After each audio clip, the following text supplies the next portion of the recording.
Hello, and welcome to part one of a five-part series on co-teaching.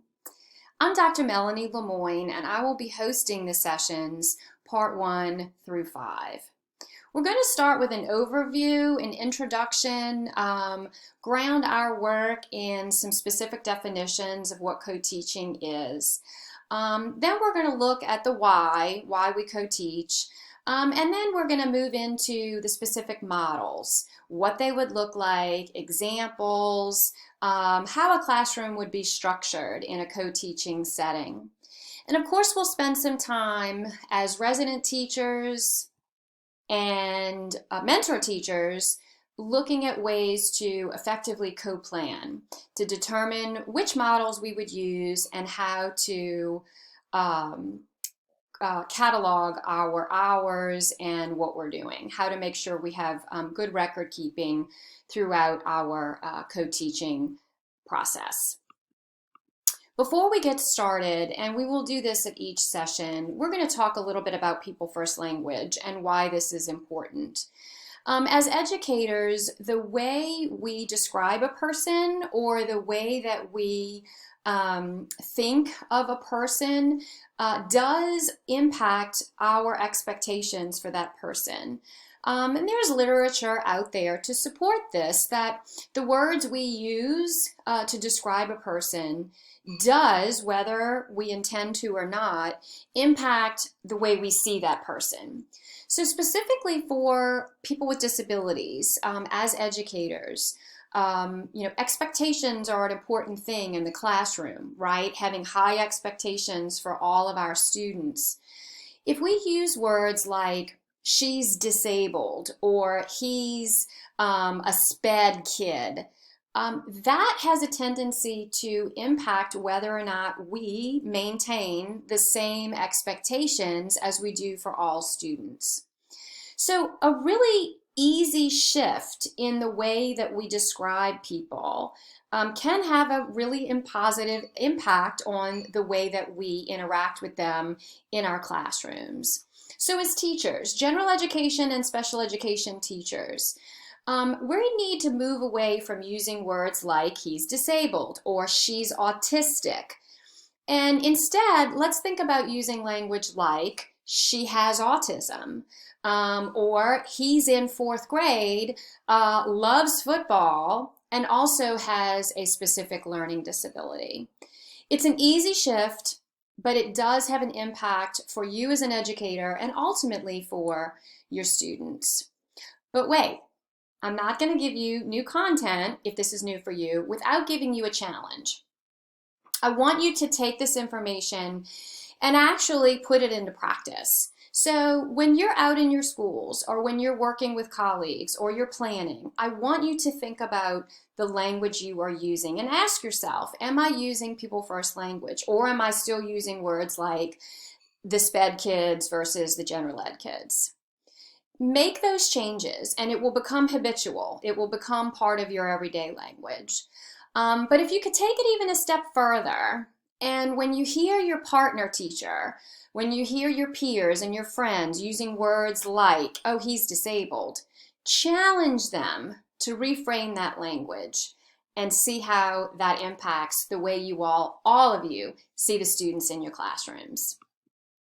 Okay, as I mentioned, this is a five-part series, and so each session we're going to go through the content map to give you an idea of where we've been, where we're going. So today we are going to talk about introduction and definition of co-teaching, and then we're going to get into two models at a time and then wrap up the session with co-planning. All right, so co-teaching defined. Throughout my work as an educator, I have continually utilized the definition of Dr. Friend and Dr. Cook when it comes to co-teaching. Marilyn Friend is a leader in the field, specifically around professional collaboration. And she and Dr. Cook have done a great deal of work around co-teaching. And I think for our work over the next 5 sessions, using a definition is helpful to give us some common language so that we're all talking about the same thing. I think there are times that people use the words co-teaching when it may not actually be co-teaching. So, as defined by Friend and Cook, co-teaching is a service delivery option for providing special education or related services to students with disabilities or students with special needs while they remain in their general education classes. That really is supportive of how we meet the needs of students with disabilities in the general education classroom. But for our sessions that we're going to continue now, I want us to focus on this second part. Co-teaching as defined is two or more professionals jointly delivering meaningful instruction to a diverse blended group of students in a single physical space. And there are a couple things I want y'all to take note here in terms of meaningful instruction and also a single physical space. And that's important because sometimes we think of maybe the teacher that's next door to us or the other fourth grade teacher who I'm really good friends with and we do a lot of shared activities. We call them our co-teacher. And that's not actually accurate. They could be a partner and that you plan together, but when we're talking about co-teaching, we're talking about meaningful instruction to a diverse group of students in one physical space. And so for now, for most of us, we're going to be thinking in terms of resident teacher, right, and the mentor teacher, how the two of you all are working together in that joint physical space. So what we know about co-teaching is that when we have two teachers bringing their strengths to the classroom, we know that it creates a more powerful learning environment. It promotes partnership and collaboration, and it really does help support a variety of students in terms of their needs, grade level, experience. It brings that to the table for all students. So why is this important? And this does, again, bring in this the special education part of this. But what I want to make really clear is that whether we talk about IDEA or not in terms of co-teaching, our classrooms are becoming more and more diverse every year, which is a great thing. Kids with disabilities are being educated more often now than they have for years in the general education classroom where they should be. But also we have kids who don't have identified disabilities, but they bring to us with, things like sensory issues, dyslexia, other just learning challenges, and it could be some unidentified disabilities as well. We've got to meet all their needs. And one of the best ways to provide support for a diverse group of students is co-teaching.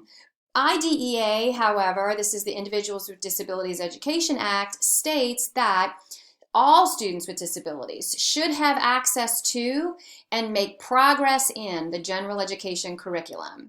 That means in the same fourth grade class as their peers. And by doing that, we can best serve students through a co-teaching model. So what I want you all to think about, oftentimes co-teaching is the special education teacher and the general education teacher. Sometimes it's two general education teachers. Sometimes it's a general education teacher and a speech language pathologist. For right now, for those of you, it could be a resident teacher who's a general ed major or a special ed general ed major and a mentor teacher. Either way, you've got two professionals in the room. They are assigned to one group of students. They have shared responsibility, meaning we are both equally responsible for delivering instruction and the outcomes of our students for an entire period, for an entire school day, however it works. Both teachers are responsible for planning, delivering instruction, assessing, and managing behavior. So we're talking equal partnership. This is not, I do all of the work and then I kind of just support. We are there together with shared responsibility. And the last thing to think about really is collaboration. And that is an important strategy for us as educators to truly work together. What do I bring to the table? What does my partner bring to the table? And how can we collaborate together to create the most dynamic classroom environment that meets the needs of all of our students? So what's next? We covered the definition, and we will continue with that definition throughout our work. We're now going to move into, in parts 2 and 3 and 4, we are going to cover the models. And I want to just make a quick note that the models are not presented as a hierarchy. It's not like one is more important than the other. There's a reason why we're starting with one teach, one observe, and we will get to that in session 2. And then we will get into team teaching, parallel, station, alternative teaching, and then we'll wrap up our last session with planning. I hope you join us. Thank you.